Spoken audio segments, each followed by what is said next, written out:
Jika kehendak ada, ditambah dengan kemampuan untuk berubah, maka perubahan itu nyata adanya. Bahwa santri itu, identitas santri itu bagi saya pribadi, itu tidak dilihat dari atributnya. Ilmu adalah adab, bukan kok sebaliknya. Hasil dari ilmu adalah adab. Seseorang yang berilmu seharusnya dia punya adab, bukan kok seorang yang sudah punya ilmu malah justru menjadi-jadi. Itu bukan karakter pesantren. Assalamualaikum warahmatullahi wabarakatuh. Selamat datang di Mahmas Podcast. Kali ini kita kedatangan tamu yang sangat spesial, yaitu Kiai Haji Muhammad Khalilullah LC. Sebelum saya berbincang-bincang dengan beliau, izinkan saya untuk membacakan riwayat pendidikan beliau. Beliau adalah salah satu alumni SDN Karangmangu 2, kemudian dilanjutkan MTS Al-Anwar 2, MA Al-Anwar 2. Setelah lulus dari MA Al-Anwar 2, beliau melanjutkan ke Madrasah Ghazailiyah Syafi'iyah, dan pendidikan terakhir beliau adalah Universitas Al-Azhar yang terkenal, yang sangat masyhur, yaitu Fakultas Usuluddin jurusan tafsir. Bener nggih? Ya. Sebelumnya gimana tadi Gus perjalanan ke sini? Perjalanan ke sini ya lumayan lah, insya Allah aman-aman. Cuma ya itu tadi, karena akhir-akhir ini cuaca sedang tidak menentu, jadi ya bismillah agak dipaksa sedikit. Di tengah banyaknya pancaroba bagus ya, kadang kan disarankan hujan, kadang panas. Ya, benar. Tapi alhamdulillah tetap fit aja Gus ya. Insya Allah doanya. Insya Allah. Doa teman-teman juga doa keluarga. Ya Gus, sebelumnya saya minta maaf Gus ya. Tadi kan saya sempat membaca riwayat narasumber jenengan terhadap pendidikan. Ada Universitas Al-Azhar, Fakultas Usuluddin. Kira-kira Gus, ada hal apa Gus yang jenengan ceritakan dari sini terkait dengan banyak kan orang berpikir tentang bahwasanya kita nggak cocok dengan makanan segala macam gitu. Untuk pertama kali jenengan ke sana gimana Gus kira-kira? Kalau saya ke sana, kalau tentang mungkin bisa dikatakan culture shock, itu kalau tentang makanan jelas, karena makanan yang ada di sini dengan yang ada di sana itu berbeda. Mereka lebih dominan pakai roti, sementara kita pakai nasi. Tapi karena mungkin ya agak beda tipis antara lidah internasional dengan lidah Geragas. Agak beda tipis. Jadi saya tentang masalah makanan di sana itu enggak terlalu. Cuma sampai saat ini, sejak awal sampai saat ini tuh saya masih ada satu makanan di Mesir itu yang enggak suka. Namanya mulkhiyah. Mulkhiyah. Nanti sampean bisa searching sendiri apa itu mulkhiyah dan kenapa saya enggak suka, karena memang dari bentuknya saja tidak menggugah selera kayak gitu. Nanti sampean bisa lihat sendiri. Cuman Gus ya, kira-kira jenengan itu ke Mesir itu atas keinginan pribadi atau ada sebuah cerita atau dorongan dari orang-orang lain Gus, sampai jenengan itu ke sana Gus? Gini, sebetulnya itu saya itu kalau berbicara jujur, itu saya tidak ada keinginan sama sekali ke Mesir. Iya. Malah justru saya itu punya cita-cita setelah MGS mau ke Yaman. Cita-cita saya ke situ. Cuma pas kelas 2 Sanawi, makanya saya agak malu kalau berbicara tentang MGS ini, karena saya merasa tidak lulus dari sana. Karena ada beberapa sebab, salah satu sebabnya ini. Jadi pas kelas 2 Sanawi itu ayah saya mendapatkan informasi bahwa ini ada ujian ke Mesir lewat Kemenak. Terus ya udahlah, derekaken. Akhirnya dengan modal yang sangat sedikit, maksudnya modal untuk menghadapi ujian, ya udahlah berangkat. Dan saat itu akhir sana, kelas 2 Sanawi, sedang fokus-fokusnya ngejar alfiyah 500 bed saat itu. Tapi pas ketika dikabari ikut coba, sementara saya lihat di situ salah satu persyaratannya minimal punya hafalan Al-Quran 1 juz. Tapi juz pertama, bukan yang juz 30. Juz 30 seakan-akan itu tidak dianggap karena mungkin Al-Baqarah ya. Al-Baqarah. Jadi karena mungkin sudah kadung lumrah lah ya.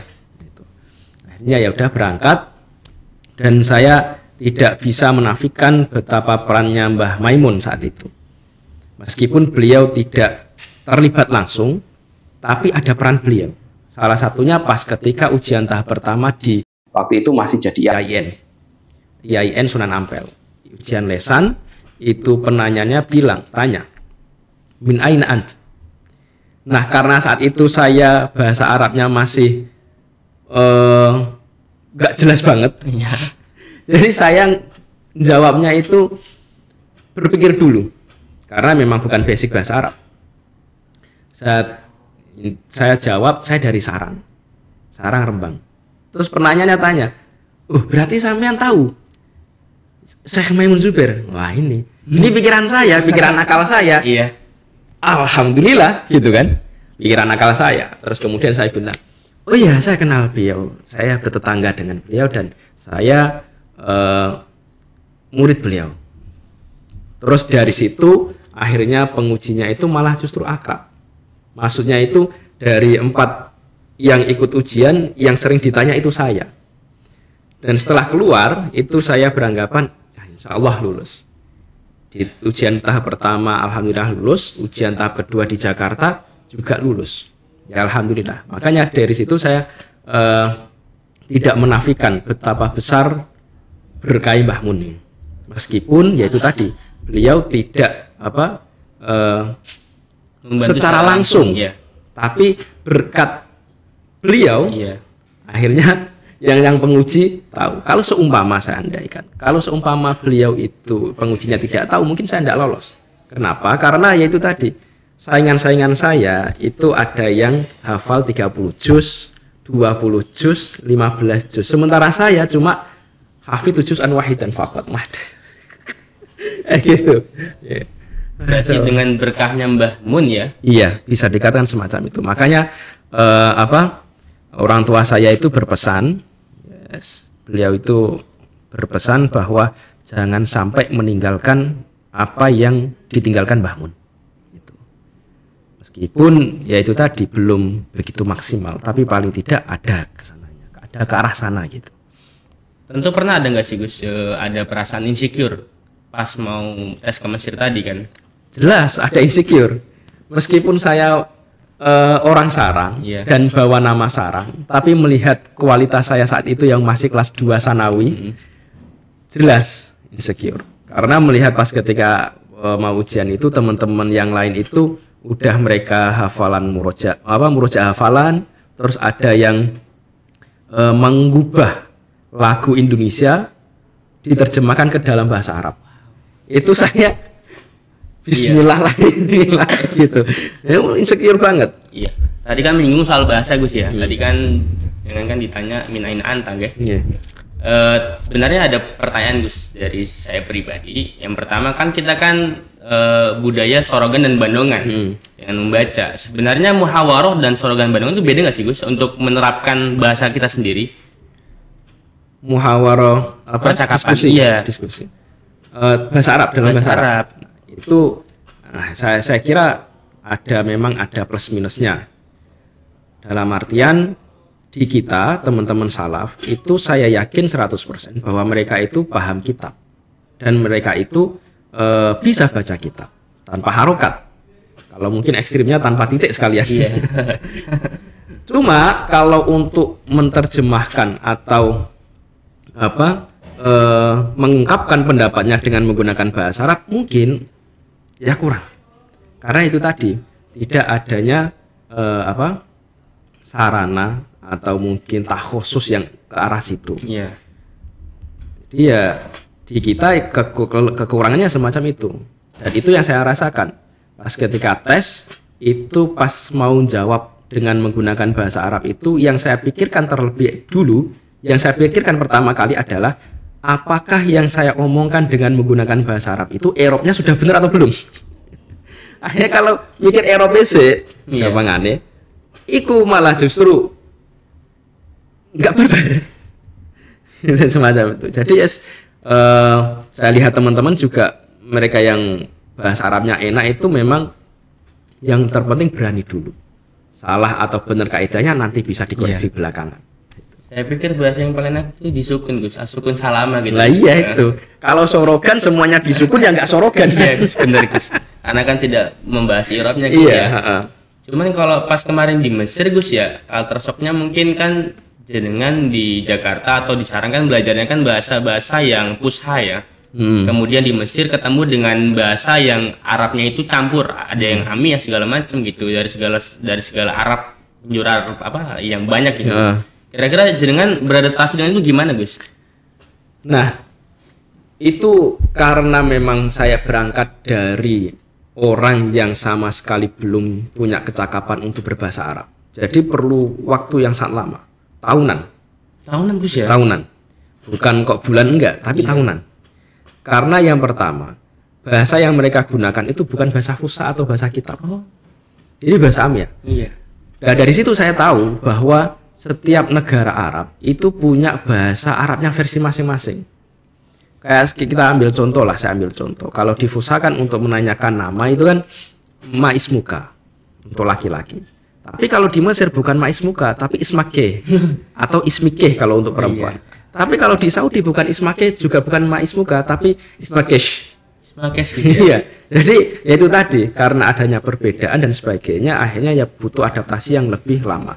Cuma diberikan saran ke teman-teman senior-senior utamanya, kalau memang pengen bisa bahasa sana, ya harus ngobrol langsung dengan mereka. Dan harus punya teman orang Mesir. Kalau sampean di Mesir, temennya itu teman Indonesia, teman Jawa, ya podo wae fasih Jawa nih. Bahkan saya ada punya teman itu, beliaunya itu seangkatan. Beliau itu orang NTT kalau nggak salah. Itu pas selama di Mesir itu gabungnya pergaulannya selain sama orang Mesir juga sama orang Jawa atau Indonesia.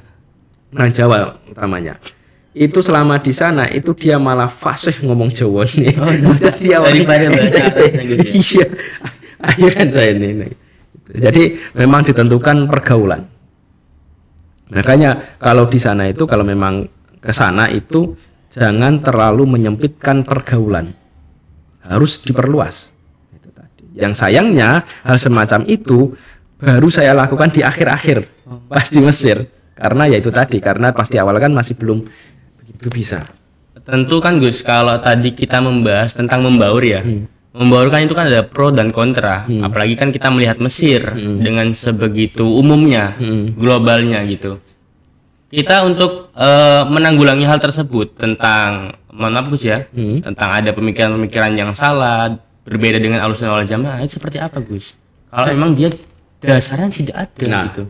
Ini yang menjadi sesuatu hal yang fatal, dalam artian ketika dia tidak punya pondasi, tapi memberanikan diri untuk membaca di luar pondasi tadi. Khawatirnya adalah pondasinya runtuh dan dia ikut arus. Nah, itu yang menjadi pesan dari Aba Ghafur. Beliau berpesan bahwa pas ketika kunjungan ke Mesir itu banyak sekali teman-teman itu yang gampang kagetan. Kenapa? Karena mereka itu membatasi bacaan hanya dari golongan sendiri. Kalau agar bisa nggak kagetan, ya jangan batasi bacaan. Cuma kuncinya satu, boleh sampean tidak membatasi bacaan asalkan pondasinya harus kuat dulu. Jangan sampai pondasi belum ada, tapi sudah baca kemana-mana. Khawatirnya dia tidak bisa menimbang, tidak bisa memfilter informasi yang dia terima. Itu yang fatal. Dan sayangnya lagi, hal semacam itu oleh sebagian kawan-kawan itu dianggap sesuatu hal yang keren. Oh gitu Gus ya. Maksudnya kayak gini. Semakin saya tahu banyak, itu akan ada perasaan keren. Padahal bukan itu yang penting. Yang terpenting dari itu adalah pondasinya sudah kuat atau belum. Karena dengan pondasi yang kuat, sebanyak apapun informasi yang dia terima, dari golongan apapun informasi yang dia terima, dia tetap tidak akan goyah. Karena pondasi itu kayak dia samakan dengan guidance. Sementara informasi yang lain itu dia anggap sebagai tools atau alat. Kayak makan ya pakai tangan. Adapun pakai sendok, garpu, sumpit itu hanya tambahan saja kayak gitu. Berarti kita harus baik-baik untuk memfilter hal tersebut ya, dengan kita mengakukan pondasi kita. Ya. Nah Gus, ini ya pertanyaan bagus nih Gus. Kenapa jenengan ngambil jurusan tafsir Gus? Nah itu tadi. Padahal Gus ya. itu salah pertanyaannya. Jadi bukan kenapa kok jenengan milih, enggak, tapi kenapa kok dipilihkan itu? Oh, berarti pilih. Iya, karena saya sendiri itu pas ketika ngisi formulir itu saya pilih jurusan yang pertama itu Syariah Islamiyah. Karena memang disarankan kental nuansa fikih dan alatnya. Iya. Itu yang pertama itu saya isi Syariah Islamiyah, dan yang kedua lughah kalau nggak salah. Terus kemudian sebelum saya tulis, saya sudah ada pikiran untuk ke sana. Saya telepon ayah saya, orang tua saya. Niki pripun, niki wonten ini dan sebagainya. Terus beliau ngendikan itu tadi, lagi-lagi kok saya tak takon ke Mbah Mun sik. Itu. Jadi ayah saya sowan Yai Maimun ngendikan tafsir ae, Cung. Nggih pun ndherekaken. Jadi bisa dikatakan bahwa kehidupan saya saat ini itu tidak bisa lepas dari bimbingan dan pengaruh Mbah Mun. Karena pas ketika saya diterima ke Mesir pun dan dinyatakan lulus mandiri, bukan beasiswa mandiri, itu orang tua saya antara ayah dan ibu saya itu berbeda pendapat. Ibu saya mengatakan tidak usah dilanjut ke MGS saja. Sementara ayah saya mengatakan sesuk tak sowan ke Mbah Mun sik. Mbah Mun ngendikan apa berangkat. Yen Mbah Mun enggak merestui ya udah lanjut MGS. Tapi kalau beliau ngizini berangkat, engko insyaallah tak goleki duite. Karena memang pikiran kita semua itu kan yang namanya belajar ke luar negeri, terus kemudian mandiri tanpa beasiswa pasti butuh biaya yang banyak, ya kan ya? Iya, benar. Tapi di Al-Azhar itu alhamdulillah itu mungkin ya mahal di awal saja. Tapi pas ketika kuliah itu murah. Tidak ada biaya per semester dan sebagainya. Wah, ini sebuah fakta baru berarti. Ya, jadi di Al-Azhar itu selama 1 tahun itu bayarnya pas zaman saya nggak tahu zaman sekarang gimana. Karena saya boyong dari sana itu 2020. Itu pas zaman saya itu 1 tahun itu cuma bayar 2 kali. Yang pertama itu rusum itu semacam daftar ulang. Itu zaman saya masih sekitar 130.000 kalau dirupiahkan. 130.000 Yang kedua itu membayar tasdik. Tasdik itu surat keterangan untuk perpanjang visa izin tinggal. Itu cuma seharga 75.000. Jadi selama 1 tahun itu biaya yang saya keluarkan untuk kuliah itu cuma 250.000. Kalaupun buku atau kitab-kitab diktat itu kan pribadi. Tapi kalau untuk dibayarkan ke kuliah cuma 2 itu doang. Makanya saya nyantai saja. Tentu itu tapi belum menghitung biaya makan Gus ya. Ya, kalau biaya makan beda lagi. Tapi di Mesir alhamdulillah itu termasuk negara yang biaya hidupnya itu murah. Murah Gus ya. Dibanding Indonesia. Cuman pernah kepikiran cari nasi nggak sih Gus di sana Gus? Wah, saya termasuk teman-teman Indonesia. Iya. Itu termasuk orang-orang pendatang yang menghabiskan stok nasi di sana. Jadi bahkan di awal-awal itu saya sama teman-teman senior itu satu rumah ya, yang serumah itu kebanyakan alumni Sarang juga. Itu kalau berasnya habis, kita pergi ke supermarket yang itu menyediakan beras subsidi. Oh gitu. Beras Filipin. Jadi karena itu beras subsidi ya jangan harap kualitasnya baik. Iya. Tapi bagi kita ya alhamdulillah. Ya udah bisa makan nasi Gus ya. Nah itu. Cuman ada ini Gus, ada celetukan dari pikiran saya nih Gus. Kan jenengan kan dipilihkan tafsir ya. Kita kan disarankan ngajinya ada tafsir Munir, Jalalain, sama Ani dan lain-lain kan. Pas di Mesir itu jenengan menemui kitab yang sama, apa ada kitab yang berbeda tafsirnya gitu Gus? Tafsir itu kontemporer atau ya, tentang alhamdulillah juga ini termasuk hal yang patut disyukuri bagi teman-teman yang ada di Mesir. Karena di Mesir itu kitab-kitabnya itu sangat banyak sekali. Dan tidak hanya dalam satu mazhab, tapi berbagai mazhab. Kayak tafsir Rozi, kemudian tafsir Al-Wasit yang kontemporer karangannya Sayyid Tantawi, beliau Grand Syekh Al-Azhar yang meninggal tahun 2010 kalau tidak salah, beliau meninggal di Madinah. Terus kemudian ada banyak sekali kitab-kitab kontemporer, bahkan tidak hanya kitabnya, pengarangnya juga di sana. Oh iya. Kayak Syekh Jalaluddin Asyuyuti itu makamnya ada di Kairo, di komplek Medan Sayyidah Aisyah. Terus kemudian Imam Syafi'i juga ada di sana. Jadi selama saya di sana itu saya belum sempat berziarah ke ulama-ulama yang kitab karangannya itu dikaji di sini. Itu saking banyaknya. Nah, celutukannya teman-teman kayak gini. Kayak Imam Bajuri. Beliau kan Al-Azhar juga. Iya. Dia mengatakan Imam Bajuri itu kakak kelas saya. Saya Jalaluddin Asyuyuti juga kakak kelas saya. Kakak kelas terpaut jauh gitu. Iya, ya jauh. Ya jauh juga kualitasnya jomplang banget sama kita. Tapi ya karena seperguruan. Jadi teman-teman ya dengan enaknya ngomong ya kakak kelas, masih kakak kelas. Kita di kelas semua ya tidak bisa disamakan. Iya. Gus ini Gus ya. Sebelum ke pertanyaan inti ya, saya minta 3 dong Gus rekomendasi kitab tafsir Gus. Kalau kitab tafsir itu ya tergantung sudut pandang. Dalam artian apakah lebih ke karangan ulama Indonesia atau secara umum? Indonesia 3. Indonesia itu deket-deket sini aja lah, kayak Al-Ibris tafsirnya Mbah Bisri, terus ada Al-Iqlil itu karangannya adiknya Mbah Bisri, Mbah Misbah itu.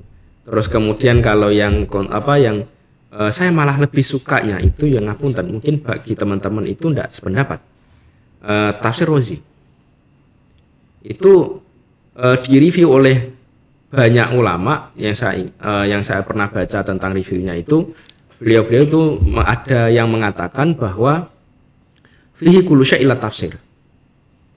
Di dalam tafsir Rozi ini segala sesuatunya dibahas kecuali tafsir itu sendiri. Oh itu Gus. Nah, menurut sampean review yang semacam itu termasuk bintang 5 atau bintang 1? Bintang 1 lah Gus. Oh, bintang 5. Bintang 5. Bintang 5 kalau menurut jenengan Gus ya. Kenapa? Karena saking alimnya itu beliau tidak membahas itu, tapi membahas ke yang lain. Kayak gini, kalau jenengan pernah tahu, ada kitab Jurumiyah. Kalau di kita kan kitab Jurumiyah yang memang yang dibahas kan nahwunya. Tapi saya pernah mengaji sama Syekh Ala Naimah di Alexandria. Itu kitab Jurumiyah, ya lafadznya Jurumiyah dari awal sampai akhir. Cuma dikaji dari sudut pandang tasawuf. Itu saya tidak nyampe karena memang berat sekali bagi saya karena bukan orang sufi. Jurumiyah yang membahas gramatikal Arab, tapi yang dilihat dari sudut pandang tasawuf, kayak al-kalam. Al-kalam itu kan dalam Jurumiyah kan dalam ilmu nahwu kan al-kalam wa lafzul wa rukabul mufi itu bilwadi. Tapi kalau al-kalam di kitab itu saya lupa namanya kitabnya itu. Ada yang jelas ada karena saya pernah mengaji. Naul Qulub. Bukan. Apa nama kitabnya? Saya lupa. Itu saya bacanya saja, kalau tanpa diterangkan mungkin saya tidak paham. Karena memang istilah-istilah yang dipakai itu istilah-istilah yang kental dengan tasawuf. Jadi itu. Terus kemudian ada yang kontemporer mungkin bisa tafsir Al-Wasit. Itu tafsir yang ringan sebetulnya karena bahasanya itu enak, kontemporer. Terus atau yang kontemporer juga tafsirnya Syekh Syarawi. Jadi sebetulnya itu tafsir Syarawi itu beliau enggak ngarang kitabnya, tapi Syekh Mutawalli Syarawi. Jadi beliau itu ada pengajian tetap yang pengajiannya itu membahas tentang tafsir ayat Al-Quran. Nah, oleh muridnya apa yang dijelaskan oleh beliau dicatat kemudian dibukukan menjadi tafsir Syarawi. Itu banyak berapa jilid, 14 atau berapa lupa saya. Tapi ya tetap kalau di sini ya tafsir Jalalain mungkin. Iya, karena kan kita kan disarankan ya paling banyak melakukannya tafsir Jalalain, Munir. Iya itu. Terus juga ya itu. Tapi kalau memang langsung ke tafsir ya itu tadi. Kalau saya pribadi karena mungkin lebih suka ke pemikiran. Iya. Itu ya tafsir Razi. Meskipun ya sulit sekali untuk menerjemahkan pemikiran dari beliau. Pernah ada kepikiran buat nerjemah nggak sih Gus? Wah itu tadi. Karena pernah sebetulnya untuk menerjemah itu, cuma itu yaitu tadi apa mungkin kurangnya pengetahuan saya untuk mengolah bahasa. Karena bagi saya itu dalam membaca kitab dan menyampaikan kitab atau isi kitab itu ada beberapa level. Ada yang baca, terus kemudian dia paham untuk dirinya sendiri. Yang paling susah itu dia baca, bisa paham untuk dirinya sendiri dan memahamkan orang yang lain. Atau menyederhanakan apa yang menjadi kerumitan di dalam kitab itu. Itu yang level paling sulit, itu susah bagi saya itu. Dan itu belum bisa. Khawatirnya kalau saya paksakan untuk menerjemah, itu bahasanya amburadul. Itu kalau disidangkan itu paling mardut ya. gayanya jadi penguji, tapi pas diuji balik mardut. Iya, ini Gus, kita langsung ke pertanyaan inti ya. Ini kan apa namanya, judulnya kan santri pulang ilmu hilang gitu. Jadi pernah nggak Gus dengan itu melihat fenomena santri yang ketika dia pulang ke rumah dia itu berubah Gus, berubah dalam artian sikap dan segala macam gitu Gus, dan mengapa sering terjadi Gus? Nah, tentang hal ini, tentang perubahan santri, itu saya sependapat dengan apa yang dikatakan oleh filsuf Yunani. Namanya siapa? Saya lupa itu. Saya pernah baca itu. Beliau mengatakan bahwa tidak ada yang permanen di dunia ini kecuali fakta perubahan. Karena perubahan itu sesuatu hal yang bersifat abadi. Kalau tidak salah, mafhumnya semacam itu. Jadi semua yang ada di dunia ini itu tidak ada yang permanen kecuali fakta perubahan. Terus kemudian tentang perubahan itu sendiri, itu juga sudah disebutkan di dalam ayat Al-Quran sebetulnya. Di dalam surat Ar-Ra'd itu Allah kan berkata, Innallaha la yughayyiru ma biqaumin hatta yughayyiru ma bi anfusihim. Surat Ar-Ra'd. Ini nanti dipotong. Innallah di ayat itu. Nah, ini ayat ini yang kemudian menjadi landasan bahwa perubahan itu memang mutlak adanya. Cuma yaitu tadi, apakah perubahan ini ke arah positif atau negatif? Nah, dari ayat ini itu bisa diambil kesimpulan ada dua hal yang mendasari seseorang itu mengalami perubahan. Yang pertama adalah kehendak. Artinya perubahan itu harus lahir dari kehendak dirinya sendiri. Terus kemudian didukung dengan adanya kemampuan dia, apakah dia mampu merubahnya atau tidak. Dan yang terakhir, adanya sentuhan dari Allah. Artinya apakah perubahan itu ada, terjadi, sehingga dipermudah oleh Allah. Bahkan Ibnu Taimiyah itu menyederhanakan. Rumus perubahan itu, jika kehendak ada, ditambah dengan kemampuan untuk berubah, maka perubahan itu nyata adanya. Jadi kehendak plus kemampuan sama dengan perubahan. Itu kalau beliau. Berarti itu takdirmu Bram ya? Iya. Jadi dan hal semacam itu tidak bisa dinafikan bahwa pasti saya yakin ada perubahan sikap ketika seseorang di pondok pas dengan di rumah. Iya. Pasti itu. Kenapa? Ada yang menambahkan. Karena kita ini hidup di dunia dengan diberikan kehendak yang bahkan mungkin tanpa batas, akhirnya ketika ada sesuatu yang menjadi penghalang, ketika sesuatu yang menjadi penghalang untuk tercapainya kehendak tadi sudah hilang, maka niscaya ada perubahan di situ. Analoginya kayak gini, di pondok kita ya lempeng-lempeng saja, karena memang adanya penghalang yang membatasi kehendak kita, aturan dan sebagainya. Tapi pas begitu kita pulang, aturan itu sudah tidak ada. Kayak dilarang keluar jam malam kayak gini dan dilarang main HP dan sebagainya. Tidak ada. Sehingga karena penghalangnya itu sudah tidak ada, kita punya kehendak dan kita juga punya kemampuan karena punya HP, ya udah perubahan itu ada. Cuma yaitu tadi, apakah perubahan ini nantinya mau diarahkan ke arah positif atau negatif? Yang itu menjadi tanggung jawab individu masing-masing. Atau dalam lingkup keluarga ya tanggung jawab orang tuanya. Tentu gini Gus, kan kalau di pondok ya kita kan ada manek ya, ada peraturan ya, ada sebuah halangan untuk melanggar. Ketika kita pulang ke rumah, udah boyong ceritanya Gus ya. Kita ini ingin berbaur dengan teman-teman kita, sedangkan kita itu sudah terbiasa dengan gaya khas sarung segala macam. Sedangkan kalau kita pakai sarung di tongkrongan Gus kayaknya gimana gitu Gus. Nah itu tadi. Saya memahami hal semacam ini. Artinya kayak gini. Jadi mungkin ya saya minta maaf kalau apa yang saya katakan ini disclaimer dulu ya. Iya. Apa yang saya katakan ini mungkin bagi sebagian orang tidak sependapat.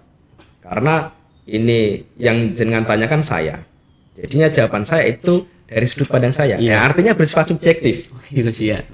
Saya tidak mengharapkan orang lain itu sependapat. Kayak gini, bahwa santri itu, identitas santri itu bagi saya pribadi itu tidak dilihat dari atributnya. Mungkin sebagian orang mengatakan bahwa tidak usah malu pakai sarung, ya karena itu identitas orang santri. Jangan malu pakai peci, karena identitas santri ada di situ. Bagi saya pribadi yang ngapunten sangat, bagi saya pribadi bahwa identitas santri itu bukan di atributnya, tapi apa yang ada di dalam otak dan hatinya. Maksudnya saya semacam ini. Seorang santri ketika dia mampu memberikan solusi atas sebuah permasalahan dan mampu mencari titik temu di antara permasalahan, maka bagi saya itu adalah seorang santri. Dalam artian kayak tadi kasus tadi. Betul. Ini kalau saya nggak nongkrong pakai sarung, saya nggak bakalan bisa jagung sama teman-teman. Kalau saya nggak bisa jagung sama teman-teman, wah nanti akan ada sekat di antara kita. Seakan-akan itu saya ini santri. Santri ya tongkrongannya harus sama santri. Sementara mereka yang teman sejak kecil karena mereka nggak santri, pakaiannya semacam itu, ya nggak bisa ya, semacam itu. Intinya adalah yaitu tadi, karena di dalam agama Islam itu sudah dijelaskan dalam bab pakaian, selagi itu menutup aurat, saya kira tidak masalah. Cuma ditambah dengan adanya norma masyarakat. Apa? Kalau di norma masyarakat pakai katok segini, sambil jagung, itu kan bagi masyarakat kan wagu. Apalagi cap pondok kok ngono. Nah, itu tadi. Artinya yaitu tadi selagi pola pikir dan akhlaknya itu tidak bertentangan dengan apa yang telah diajarkan, maka saya anggap itu sebagai seorang santri. Jadi bukan di atributnya saya pribadi. Berarti bukan di atributnya nggih? Iya. Justru ketika kita berpikir untuk soal atribut mungkin menjadikan kita antisosial mungkin ya. Nah itu tadi. Bahkan pengalaman di Mesir ini yang cerita senior saya. Beliau masih ada di sini, orang Jepara. Oh iya. Ini kalau beliau melihat ini kayaknya beliau juga ngeklek kayaknya. Karena saya tahu ini karena beliau yang cerita. Beliau pas ketika di Mesir itu ya biasa kan, mahasiswa baru. Pokoknya setiap ada objek di foto, di upload. Waktu itu kan lagi ngetren-ngetrennya Facebook. Oh iya. Di piramid di foto, kemudian di upload. Dengan apa yang dipakai, melihat apa yang dipakai itu tidak menunjukkan santri sama sekali. Karena apa? Karena dia pakai celana, pakai kaos, pakai jaket, pakai kupluk. Terus kemudian ada yang komen. Komennya gini, Pak ngapunten, dulu itu saya respect sama jenengan karena jenengan pas ketika di pondok itu ketua kalau nggak salah itu musyawarah Fathul Komuin atau Fathul Qorib, saya lupa. Artinya kan merupakan jabatan yang prestis sekali, menunjukkan kealiman beliau. Tapi begitu saya melihat foto jenengan, rasa hormat saya kepada jenengan langsung hilang. Artinya apa? Artinya teman-teman yang masih berpikiran semacam ini, wis lereni. Kenapa? Karena kan di dalam bahasa Indonesia, di Indonesia kan ada istilah atau peribahasa di mana bumi dipijak, di situ langit dijunjung. Di Mesir, yo ngapunten sangat. Mungkin teman-teman juga merasa heran, iki konco-konco sarang sini Mesir, bahkan mungkin gus-gusin di Mesir enggak ono sing sarungan. Soalnya karena memang udah beda budaya, udah ada di Mesir itu. Mungkin banyak teman-teman yang sudah tahu bahwa sarung itu menjadi hal yang aib. Pengalaman pribadi saya, Mas, malam-malam pengen beli mie di depan warung, depan kontrakan saya, pakai sarung, pakai kaos. Terus datang orang Mesir, bapak-bapak. Saya itu syarmun walaya. Paham nggak? Maksudnya kayak gini. Sampean ini pakai apa ini? Apa-apaan ini? Sampean pakai apa kayak gini? sampean ini pelacur atau apa? Karena bagi mereka sarung itu termasuk pakaian yang mau dipakai untuk bertempur. Oh gitu Gus. Ya bertempur tanda Iya. kutip. Ini udah paham ya. Nah itu tadi. Jadi akhirnya ya itu tadi, karena harus tahu di mana kita berada, ya harus juga menghormati budaya setempat. Lagian toh nggak ada ruginya kalau kita nggak pakai sarung. Ini bukan ngapunten, Iya. ini bukan saya untuk ngajari, enggak. Tapi ini sudut pandang saya pribadi dan mungkin teman-teman juga tidak sependapat bahwa di Mesir itu apa yang diajarkan di Mesir itu bukan tentang atribut atau penampilan, tapi lebih dari itu. Pengalaman pribadi saya juga. Ya mungkin ini kalau kelamaan. Jadi saya pernah ikut jamaah di masjid. Saya pakai jubah peci putih. Nah, di sini kan peci putih Kayak gimana gitu Gus. belum boleh dipakai kalau belum haji. Belum kan? haji. Itu saya pakai peci putih. Saya datang, saya sholat qobliyah isya, terus saya setelah salam saya perhatikan, ini kok nggak kumat-kumat. Ternyata saya perhatikan lebih jauh, yang biasa bertugas jadi imam itu sedang nggak ada. Wah, ini kayaknya ini sedang cari imam ini. Akhirnya saya secara sengaja itu sholat lagi. Ini mungkin tidak bisa dibenarkan alasan ya, semacam ini. Cuma saat itu saya belum siap untuk jadi imam masjid, pakai mic karena saat itu masih alergi mic, khawatir nanti pas ketika ada mic akhirnya apa yang saya ucapkan itu gelander kabeh dan sebagainya. Saya sholat isya, saya lama-lamakan. Pas setelah dikomat baru saya sholatnya normal. Terus kemudian saya ikut gabung jamaah. Yang jadi imam itu pemuda, masih muda, mungkin usianya sekitar 25. Yang dipakai itu celana, kaos, sama rompi. Tapi pas ketika beliaunya itu ngimami, rasanya itu kayak ketampar. Karena apa yang dibaca itu bukan kok kulhu yang menjadi surat favorit kita, tapi surat Maryam. Surat Maryam, udah yang dibaca surat Maryam, suaranya enak. Nah, dari situ dan dari banyak pengalaman-pengalaman pribadi saya di Mesir, saya berani menyimpulkan, dan ini yang menjadi prinsip saya pribadi, dan saya tidak berhak bagi saya untuk memaksakan orang lain menganut prinsip saya. Karena prinsip bagi saya itu bersifat personal. Prinsip saya itu bahwa penampilan atau atribut itu tidak penting. Tidak penting. Artinya bahkan justru menjadi aib ketika kita pakai atribut yang menunjukkan kebesaran, tapi ternyata kosong. Artinya tidak ada isi. Itu malah menjadi sebuah aib bagi saya. Makanya yaitu saya tidak berani. Kayak gitu. Berarti bisa diambil kesimpulan bahwa santri itu fleksibel Gus ya? Fleksibel. Bisa, karena santri itu yaitu harus dituntut, sebetulnya harus dituntut untuk menjadi seorang yang bisa menghadirkan solusi. Ketika di masyarakat itu semacam itu, kok kita datang ujuk-ujuk langsung tidak sependapat, merubah dan sebagainya, itu malah justru mendatangkan permasalahan baru. Ini kayaknya teorinya gampang sih, tapi kan prakteknya susah. Prakteknya susah Gus. Semua itu teori kemudahan. Oke, lanjut ke pertanyaan kedua Gus. Ini ada pertanyaan, menurut jenengan ya, lingkungan keluarga atau masyarakat itu sebenarnya jadi faktor untuk mengubah seorang santri tersebut nggak sih? Banyak sekali Mas, faktor untuk menjadikan seseorang itu berubah. Cuma kalau ditanya apa faktor utamanya tentu diri sendiri. Karena ya di rumus tadi itu faktor utama dari adanya perubahan itu adalah berangkat dari kehendak diri sendiri. Adapun faktor luar itu cuma sebatas faktor pendukung saja, keluarga, teman, masyarakat dan sebagainya.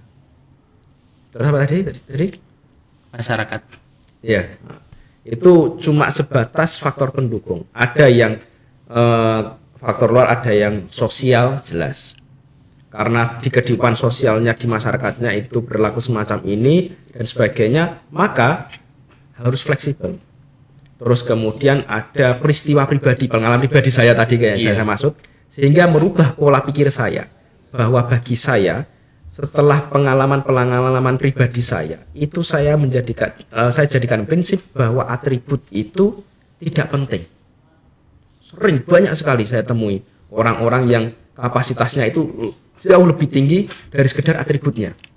Dan yang ketiga, nah ini tadi, yang seringnya di kalangan teman-teman adanya perubahan itu, dan ini saya kira lumrah, adanya perubahan itu sebab adanya ilmu baru yang dia terima. Ilmu baru ya? Ilmu baru. Ya, kayak gini lah, kayak pas ketika masih SD, pemikiran kayaknya masih kayak gitu. Iya. Tapi pas ketika sudah naik jenjang dengan adanya informasi baru, ilmu baru, akhirnya merubah pola pikirnya. Yang awalnya kalau nggak dituruti, jalan satu-satunya adalah dengan banting lawang, banting piring, tantrum dan sebagainya. Tapi semakin bertambahnya usia kan ya lucu. Masa sampean pengen nikah gak dinikahin banting lawang kan ya lucu. Sebagainya. Kayak saya juga dan ini termasuk yang saya alami itu pas ketika saya mendapati adanya hadis bahwa Nabi Muhammad itu mengatakan kurang lebihnya semacam ini. Banyak sekali orang yang selama hidupnya beramalkan amal ahli surga, tapi di akhir hidupnya itu dia menjadi ahli neraka. Wa innamal a'mal bil khawatim, akhir-akhirnya. Wa innamal a'mal bil khawatim. Amal itu dilihat dari akhirnya. Nah, ketika saya baca ini dan tafsirannya itu menjelaskan itu, saya mengambil kesimpulan bahwa saya sebagai seorang hamba itu tidak punya hak sama sekali untuk menjustifikasi orang lain atau menghakimi orang lain. Dulu saya berpikiran bahwa ketika ada melihat orang yang berbeda, ngapunten sekali, berbeda keyakinan, saya langsung pikiran saya, wah ini orang ini bakalan nggak selamat, yang selamat saya. Tapi setelah membaca ini, ambisi sekali gitu ya. Tapi setelah membaca hadis ini, kemudian pendapat ulama, tafsirnya, penjelasannya, maka akhirnya itu merubah pola pikir saya bahwa tentang akhir hidup seseorang itu tidak ada yang tahu kecuali Allah itu sendiri. Makanya guru-guru kita itu, masai-masai kita itu memberikan wejangan kepada kita. Jangan sampai kalian tinggalkan doa Allahumma ya muqallibal qulub tsabit qulubana fid din. Biar apa? Biar harapannya itu tadi, bahwa hari ini kita hidup melakukan amalnya amal ahli surga, tapi nanti kan kita tidak tahu. Dan semoga saja dengan doa ini nanti di akhir kita juga seperti ahli surga. Amin. Ini pertanyaan terakhir nih Gus ya. Karena menyingkat waktu juga Gus ya. Ini kan kita kan di pondok itu kan sekarang ada lah pondok-pondok modern ya. Kayak mohon maaf nggak usah sebut merek ya. Ada yang pakai gadget dan segala macam. Kan kita kan ada pondok tradisional, semi tradisional sama modern. Kalau menurut jenengan sendiri, gadget itu dengan adanya di pondok ya, itu mempengaruhi nggak sih Gus untuk hilangnya karakter pesantren pada santri gitu? Nah, dari pertanyaan ini, apakah gadget yang ada di pondok-pondok modern itu menghilangkan karakteristik pada santri? Nah, ini sebelum saya menjawab, ya maaf Mas, sebelum saya menjawab, ini perlu diperjelas dulu dari pertanyaan tadi. Apa yang pertama adalah kehidupan modern dengan segala macam hal-hal yang berkaitan teknologinya. Itu jangan sampai kita sebagai pondok salaf, teman-teman yang dari pondok pesantren salaf, jangan sampai ada anggapan bahwa kehidupan modern itu musuh bagi kita. Jangan. Kenapa? Karena itu tadi, bahwa perubahan itu suatu keniscayaan. Perubahan itu suatu hal yang pasti. Hingga akhirnya jangan sampai kita itu berpikiran bahwa kehidupan modern itu merupakan musuh bagi kita. Enggak. Tapi kita harus menyikapi bahwa kehidupan modern itu merupakan wadah untuk bisa kita jadikan tolok ukur sejauh mana kita bisa memanfaatkannya untuk ke arah positif tentunya. Jangan sampai kita bahkan mungkin dimanfaatkan oleh teknologi. Tapi sebaliknya, kita yang harus memanfaatkan teknologi. Karena seringkali kan Mbah Mun itu kan menghentikan alal akil ayyakuna arifan bizamani. Yang saya kira ini bersifat mutlak, artinya seseorang arif itu juga harus mengetahui keadaan zamannya. Berarti harus menyesuaikan nih. Menyesuaikan. Jangan sampai kehidupan modern itu menjadi musuh bagi kita, teman-teman salaf. Yang kedua adalah tentang karakter pesantren. Nah, tentang karakter pesantren itu banyak sekali versinya. Pesantren itu kayak gimana sih pondok itu? Soalnya ada yang gini, ada yang gini, ada yang gitu dan sebagainya. Ada yang semakin ke sini, semakin ke sana kayak gitu. Nah, kalau mengutip pendapatnya Hadratus Syekh Hasyim Asy'ari dalam kitabnya Adabul Alim wal Muta'allim, itu beliau menjelaskan bahwa karakter pesantren itu ada dua garis besar. Yang pertama adalah sentralitas moral dan adab. Yang kedua adalah integrasi keilmuan. Yang pertama itu tentang akhlak.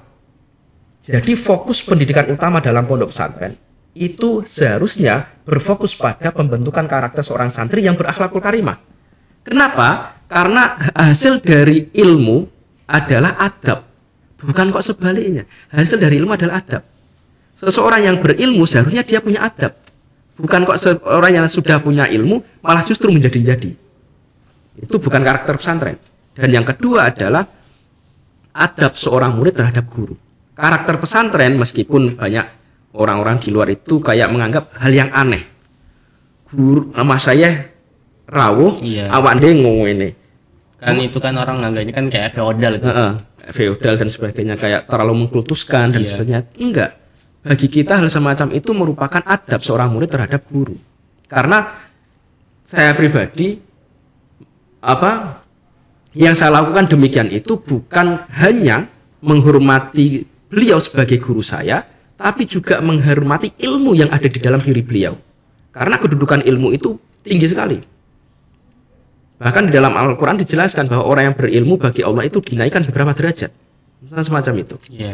Nah, terus kemudian yang ketiga, karakter pesantren adalah adanya guru atau kiai kalau dalam istilah kita. Yang kiai ini sebagai pemimpin sentral, spiritual, suri tauladan, suri tauladan dan sebagainya. Beliau yang mengajari kita semua hal tentang kehidupan, tentang keagamaan dan sebagainya, yang artinya beliau juga memberikan contoh real kepada kita. Jangan sampai katakanlah sampean nanti jadi punya pondok pesantren, jadi kiai, terus malah justru tidak bisa digugu dan ditiru. Wah, itu malah fatal, kacau itu. Itu karakter pesantren yang pertama. Yang kedua adalah integrasi ilmu. Maksudnya apa? Menggabungkan antara ilmu keagamaan dengan ilmu umumnya atau vokalitas. Kenapa? Karena jelas bahwa kita yakin sebagai santri itu tidak selamanya hidup di pondok. Kan pasti hidup bermasyarakat dengan segala kemampuan yang dibutuhkan. Makanya di pondok itu kan sering ada yang namanya ro'an, ya kan? Terus ada yang namanya khidmah di bagian bangunan, bagian pengairan, terus kemudian bagian ekonomi. Itu jangan disikapi hal semacam itu sebagai sebuah bentuk perbudakan. Enggak. Tapi sebuah latihan untuk mengasah untuk mengasah kemampuan kita pas ketika nanti kita kembali ke masyarakat, sebagai bukti bahwa santri itu juga mampu memberikan bukti nyata, bukan hanya sekedar omong kosong atau mungkin sekedar formalitas ideologi. Maksudnya di ideologi kita kan santri itu harus gini, tapi pas ketika tinggal di masyarakat dia tidak punya kemampuan, ya ngapain? Dan itu kayak teman-teman media ini kan, itu ya jangan minder mas, jangan minder bahwa nanti itu bahkan justru lebih dibutuhkan. Buat apa? Sampean tahu sendiri perkembangan teknologi. Ada yang namanya AI yang kemarin sempat viral, mantan Menteri Keuangan yang pakai deepfake itu, video beliau sekaligus suara beliau semuanya itu kemudian diubah menjadi sebuah video dengan beliau mengatakan bahwa guru menjadi beban negara, padahal itu hasil dari AI. Oh iya kan? Ibu itu ya. Sehingga kan banyak yang terpancing. Banyak yang terpancing. Makanya teman-teman media yang dari pondok-pondok itu ojo minder, ojo rumongso. Aduh, aku enggak. Setiap bagian itu, setiap divisi itu pasti punya perannya masing-masing. Dan pasti punya sumbangsinya masing-masing, apalagi nanti kembali pas ketika ke masyarakat. Kalau tidak bisa kerja ya manfaatkan medianya apa ya, saya FB Pro, jakawan los. Jadi bukan ibu-ibu FB Pro tapi bapak-bapak FB Pro ini dan sebagainya itu tadi. Gus, sebelum saya nutup ini ya, saya minta pesan dong Gus dari jenengan, satu pesan penting sebagai santri sepuh mungkin ya. Iya. Kan yang jauh lebih sepuh dari saya. Santri tua lah, alumni. Untuk santri yang sekarang Gus, yang baru-baru mondok atau masih jenjang pendidikan, pesan tentang ilmu yang udah hampir hanyut loh Gus. Saya kira pesan saya cuma sedikit, cuma nanti bisa dijabarkan masing-masing individu, masing-masing personal. Apa yang terpenting bagi teman-teman santri, dia harus sadar akan tanggung jawab dan tujuan. Udah itu doang. Maksudnya bagaimana tanggung jawab sampean selama di pondok itu memang saat ini belum kepake, tapi nanti. Dan itu yang saya rasakan sendiri. Makanya tidak salah ketika ada istilah, dan itu benar adanya, bahwa penyesalan ada di belakang. Kenapa saya pas mondok nggak tenanan ini? Terus tujuan, harus sadar tentang tujuannya.